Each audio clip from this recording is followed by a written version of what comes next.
is it, a minimum wage, fuckhead? That's what you are, you fucking piece of shit. You're a fucking bitch.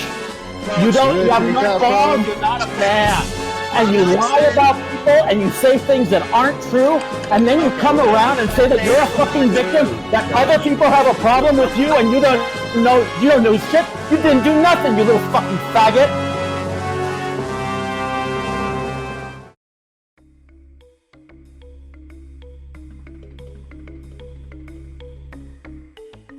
Merriam-Webster defines the word umbrageous as inclined to take offense easily, or more colloquially, thin-skinned.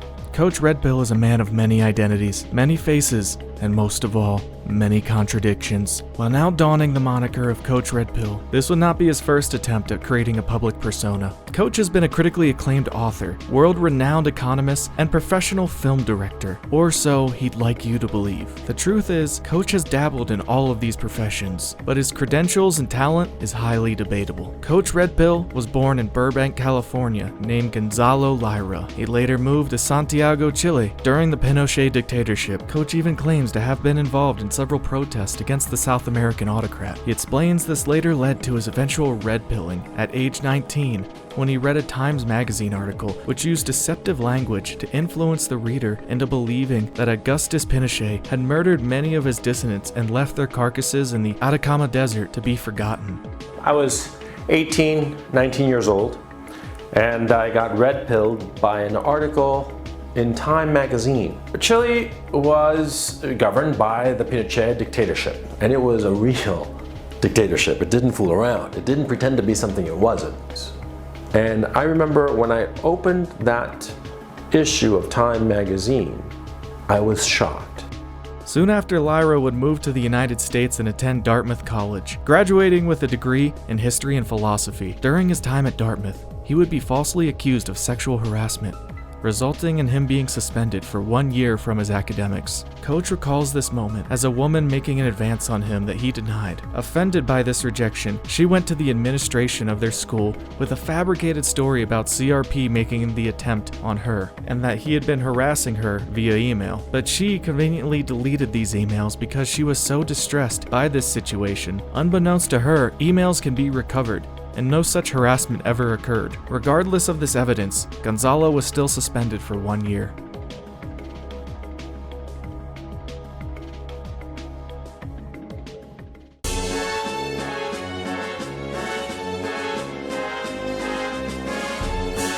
In 1997, Lyra released a book entitled Counterparts, making his first public debut as an author. And for this documentary, I went ahead and ordered the books off of Amazon. The endeavor would cost me about $12, $2 for the books, and about $10 in shipping. When you read Lyra's books, you will immediately notice his unconventional writing style. He either unknowingly or intentionally uses improper sentence structure. The book is full of run-on sentences, with some paragraphs being composed of almost one entire sentence. He uses colons frequently, and they often seem inappropriate, interrupting the flow of the novel. My girlfriend, who I gave the second novel to read, noted that having an unconventional writing style is not necessarily a bad thing if it doesn't distract you from the narrative, but this is not one of those cases. Too often, you will almost be taken aback by some of the silly choices Coach uses in his novel. There are points when reading Coach's novel when I have to question myself whether I believe that he is simply a lazy writer or if he genuinely believes that this is clever poetics. For example, on page 14 of Coach's book, we have this lovely gem. With that, Chris Holm dragged the axe blade across the concrete. The sound like an axe blade edge being dragged across concrete. I don't understand why he would attempt to even use a metaphor if he couldn't think of one. Is this supposed to be some kind of ironic writing? When you read it, it sounds strange. I believe he should have put was between sound and like. The sound was like an axe blade being dragged across concrete. This is part of Coach's problem, is that he writes in the past tense and present in the same sentences. It has a uncomfortable rhythm. Gonzalo will spend enough time detailing the motivations of his characters but fail to describe their physical appearances, and rarely does he ever describe the environments in which these characters occupy. This makes it very difficult to establish a setting in your mind when reading the novels. The lack of a concrete setting in your mind makes it jarring when you realize the characters have traveled from one location to the next, with little to no indication. After a few chapters in, my girlfriend and I both came to the same conclusion that his books read like movie scripts and not like a work of literature. One of his characters in his first novel seems to be some kind of idealized self-insert. A young CIA agent who is very intelligent and has all the ladies in the office crushing on him, but is also a vindictive man who takes pride in his ability to destroy people who fuck with him. This person also happens to be a Dartmouth graduate who writes novels.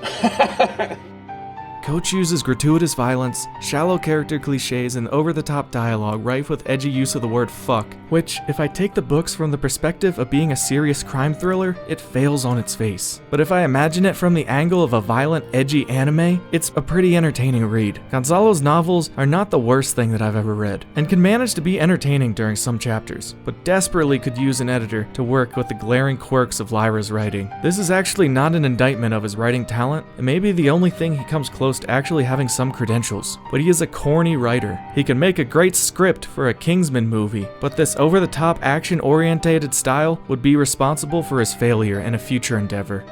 Some of the other reviewers on the site were not as impressed with Lira's work.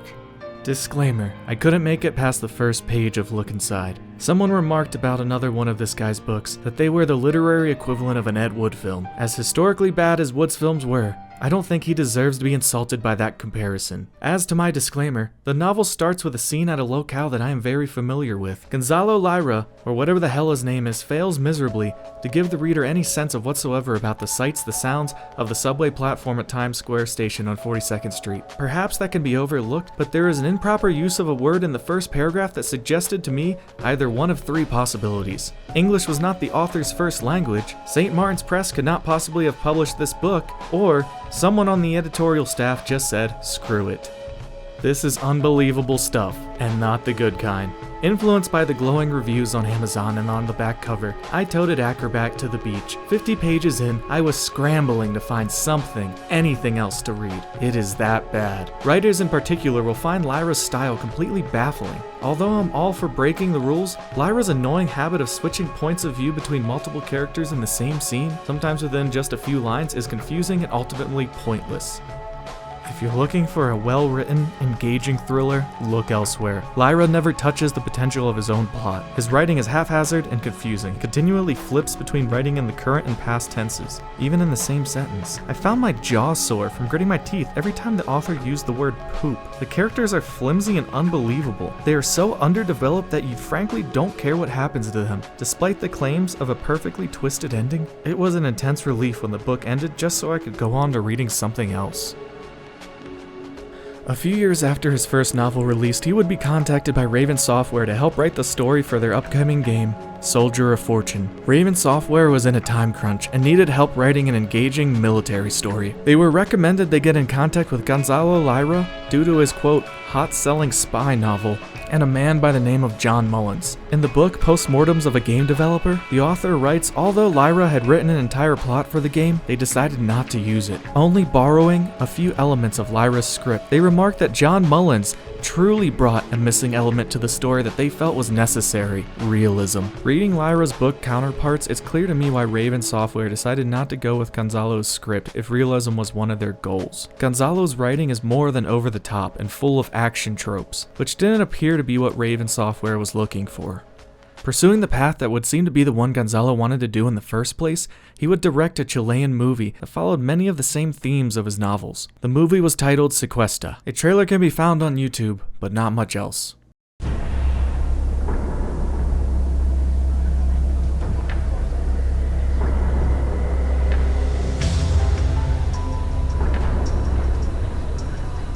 Si esto es un secuestro express, y esto se va a resolver relativamente rápido. Secuestraron a Catalina. ¿Quién querría hacer algo así? Dímelo tú o tal vez algún amiguito de ella. La clase de gente que se mete tu hija. La vida de su hija vale $500.000. Billetes no secuenciales de $100 en montones de 10.000. Está bonita la niña. ¿No voy a sacar la pistola? ¿Ah? ¿Sí? Quiero ver qué es lo que le puedo hacer al niñito. Mira, le damos un juguetito, ¿ah? Le damos un juguetito de eso, ¿no? ¿No? Si mi única hija está viva, esta noche la están violando. Sí. ¿Aló, papá?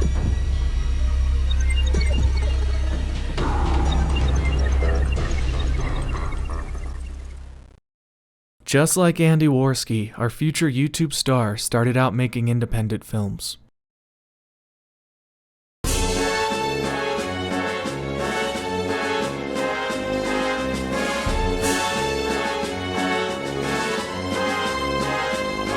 At some point after this, Gonzalo Lira became an alleged world-renowned economist, but there seems to be very little evidence to support this besides a few Russia Today interviews and some contributions to a couple of websites with opinion pieces that seem no more insightful than your average political YouTuber. He writes about companies being corrupt and the systems that allow this to happen, but he never gets down to anything too specific and offers no insights that would suggest that he's a formally educated economist. Here I will read a short snippet of a post that Gonzalo Lira made on the website Naked Capitalism. What do BP and the banks have in common? The era of corporate anarchy. On the occasion of the BP oil spill disaster, President Obama delivered an Oval Office speech last night, a masterpiece of milquetoast faux outrage. The speech was all about clean energy and ending our dependence on fossil fuels. Faced with the BP oil spill, likely the most severe environmental disaster ever, this was President Obama's response: polite outrage and vague plans to get tough. Set aside just compensation and do something. President Obama missed what the BP oil spill disaster is really about, though unquestionably, an environmental disaster, the BP oil spill is much more. The BP oil spill is part of the same problem as the financial crisis. The BP oil spill and the banking crisis are two examples of the era we are living in, the era of corporate anarchy. As a result, corporations currently exist in the state of almost pure anarchy, but an anarchy directly related to their size. The larger the corporation, the greater its absurd freedom to do and act as it pleases. That's why so many medium-sized corporations are hell-bent on growth over profits. The biggest of them all, like BP and Goldman Sachs, live in positively Hobbesian states of nature, free to do as they please, and nary a consequence. In 2013, Gonzalo got into contact with an economist by the name of Steve Keen. Keen was managing a website entitled Debunking Economics, where he would post his lectures. Eventually, his website became too large for him to manage alone, so Lira suggested to him that he change the website from a free platform to a paid subscriber-based one and charge the viewers a $40 monthly fee. Lira said he would maintain the entirety of the website on the stipulation that it garner at least 300 new subscribers a month. The two made an agreement that at any time, Keen could purchase back the website from Gonzalo at the cost of $1. Eventually, Keen alleged that Gonzalo had basically hijacked the website and began pocketing all of the subscribers' monthly fees because the site was no longer profitable. Keen contacted Lira and gave him the obligatory $1 for the return of his website, but Lira ignored his emails. Years later, a few people contacted Stephen Keen about his experience with Coach RedPill, and he responded by calling Coach an asshole in a slightly more polite way. Later, Keen would be probed in releasing the email exchanges between him and Lira, which paint a better picture of Coach's questionable behavior during their partnership. I have here the email exchanges, which I have compiled in order based on the dates of the email. On the 30th of March 2013, Stephen contacted Lira to have the website returned to his ownership as per their agreement. The very next day, Lira deposited the funds owed to Keen, but failed to retain the $1 and ignored Keen's request to make him the administrator of the website. Keen immediately replies by emphasizing the discrepancies between his request and Lira's actions. On the 3rd of April, Keen changes the URL of his email, assuming that the previous 7 emails he sent to Coach must have been filtered out by the spam folder. He reiterates his request to have the ownership of the website transferred to him at the cost of $1 as per their agreement. On the 9th of May, Keen advised one of his acquaintances to immediately end their subscription to the website and apologize for the circumstances. About a week later, Keen would once again attempt to contact Coach. Frustrated that not only was Coach ignoring his emails, he now has stopped sending Keen the payments earned from the website. Keen alludes to some legal action, which must have put Lira on edge. He responded about a week later, apologizing for his lateness, blaming it on an undefined personal issue. He assured Keen that he would be depositing the money within 48 hours, and that he would gladly sell the website for $1 as per their agreement, forgetting that this is what Keen has been requesting for months now. Towards the end of the email, Coach requests that Keen pull down some less favorable quotes about their business relationship. Keen, acting as diplomatic as possible, responds promptly, apologizing for his tone and even agreed to remove the posts about their botched business partnership. His last request was for Coach to make Keen an administrator of the website. Coach would again ignore this request and failed to turn over control of the website. Around June of this year, Coach once again stopped depositing the payments owed to Keen. On the 10th of September, Keen sent Gonzalo another email to inform Coach of his tardiness on payments, to no avail. So Keen sent several more inquiries to Coach's other emails over the course of the next 5 days. At this point, it was clear to Keen that Lira was doing nothing to shut down the website as requested and is pocketing the diminishing subscriptions. By this point, the website was no longer functional and essentially hijacked by Gonzalo, leaving Keen with nothing more to do but advise against subscribing to his own now defunct website. On the 23rd of October, Keen once again requested Lira take down the site, which, as you can probably guess, elicited no response from Lira. Lira, though, had the gall to forward a message to Keen requesting that he leave a review on a piece he wrote for a website entitled Goodreads. Keen, having finally lost his patience, responded to Gonzalo's email by threatening to leave a review expressing his honest opinions. Almost a year after the initial email requesting the site be taken down, Keen emailed Coach one last time to gloat about a mutual acquaintance who refused to give Lira an interview because of the compromised website. Again, it takes an attack on Coach's ego to provoke him to respond. Immediately, Gonzalo would reply with some new demands in order to shut down the website that he'd hijacked a year ago. He would not relinquish the website unless Keen agreed to issue a blanket apology and keep said apology up online for a minimum of 30 days. His second demand would be that Keen reimburse him $7,500 for the money that he had allegedly invested into Steven's website. This would appear to be the last exchange between Lira and Keen. At least, that was made public. After this, Gonzalo would go quiet for the next few years, until around 2017, where he would create a new YouTube channel with a new pseudonym.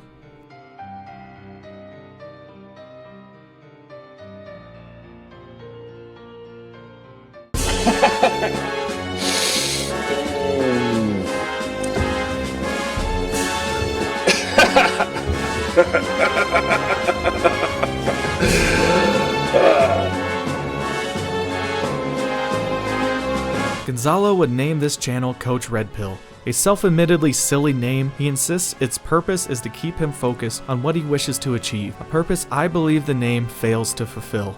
And that's why I call it Coach RedPill. And don't fuck with me because of the name. I know it's stupid, but it helps me to stay focused on what I am trying to accomplish here, focused on you, so that you understand what I'm trying to achieve. As stated in his first upload, his channel serves as sort of a life coach for young men who lack direction, a noble goal. He later clarifies, it's not only for young men, but specifically to serve as a video guide for his children, since he believes that he will likely be dead by the time they reach adulthood. Seeing as Coach is in his mid-50s, and his kids have yet to reach the double digits, this is not an unreasonable prediction. It does really make you ponder what his children would think when watching some of these videos left for them by their father. And I was like, what? Did I call somebody a nigger, or a chink, or a gook, or a, Sob story, you fucking little faggot. And you got no balls, you're not a man. Sauerkraut and tea, or as I call him, sauerkraut and pea. So VidCon 2017 happened, and it was quite the spectacle. And honestly, I really feel like you're being kind of a manipulative asshole and you're really trying to get dirt on Ralph. No, I just want to ask because I don't know why you're pretending to be nice to me because you want me to shit on your enemies, but it's really fucked up, to be honest. Look. And you can have a nice night. Kirsten. Andy Worski is a faggot.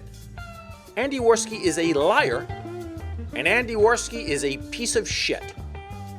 The majority of Coach RedPill's videos center around life advice for young men, usually strung together by an anecdote from Coach's past that relates to the topic at hand. His most popular videos are on the topic of women. Videos with women in the title or something similar get 2 to 3 times the views than his other videos. You may be asking yourself, what kind of advice is Coach leaving for his children? What message, earned through life experience, does he wish to pass on? If I were advising a young man between the ages of, 20 and 35, I'd advise that young man to go to Africa. Well, you got to make it clear to her. And you got to make it clear right up front. And you got to tell her, look, baby, I will support you. I'll support the kid, the whole thing. But I'm not going to get married. I'm not going to live with you. It's not going to happen. It wouldn't be long before it appeared that Coach was getting distracted from his goal. Coach has a strange obsession with internet drama for a 50-year-old man. Within 2 months of his first upload to the channel, he would begin making occasional content responding to internet slap fights and giving his opinion on the matter. Imagine watching your deceased father talk about YouTuber fights that happened 15 years before you see this video, asking yourself, who the fuck is Sargon and Thunderfoot? Are these ancient Greek gods doing battle? And then imagine your ancestral respect leaving your soul when you find out that these are just two internet spurgs with goofy monikers. Coach RedPill tends to have a strategy of inserting himself within other groups of YouTubers in order to boost his own channel. The first of which was the YouTube Skeptics. He began by commenting on the characters such as Chris Raygun, Tim Pool, Don Sargon, and the Skeptics as a group in general. The pretentious nature of these videos is off the charts, complete with artistic pauses, plenty of camera cuts, and a general smugness emanating from Mr. RedPill. So VidCon 2017 happened, and it was quite the spectacle. Didn't I call it? I told you guys Lacey Green was going to go out there on a charm offensive, and what did she do? She charmed the ever-living shit out of all of them, you know. She charmed the shit out of Sargon, Armored Skeptic, Shoe on Head. They all loved her. Coach would also begin live streaming with other YouTubers around this time, and started to forge a small network. This would bring him into the crosshairs of a certain German high school dropout. Coach was on his list, and being on this list meant that you were about to get exposed by the Skeptics, who've made it their holy crusade to own the alt-right online community.